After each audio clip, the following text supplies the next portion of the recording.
మన దేహాలను దేవుడు ఏం చేశాడట?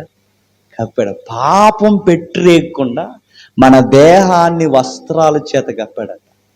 కానీ బయట ఇండస్ట్రీ ఏం చేస్తుంది చెప్పిన? వస్త్రాలు మెల్లమెల్లగా తీయిస్తారు. దేవుడు కప్పినవి ఈ లోకం తీయిస్తుంది. చూడండి, ఇది ఎగనెస్ట్ టు గాడ్. మీరు గుర్తుపెట్టుకోండి, దేవుడు కప్పాడు దేహాన్ని. ఇప్పుడు హీరోయిన్ చూడండి, ఒళ్ళు ఎంత కనబడితే అంత ఫేమస్ హీరోయిన్.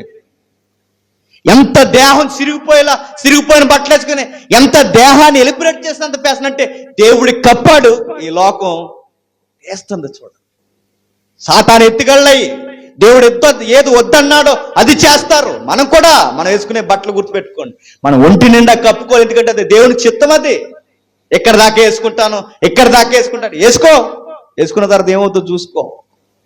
ఎవడు ఎత్తిపోతాడు? రాక్షసుడు. వద్దన్నప్పుడు వద్దే, అంతే. ఇక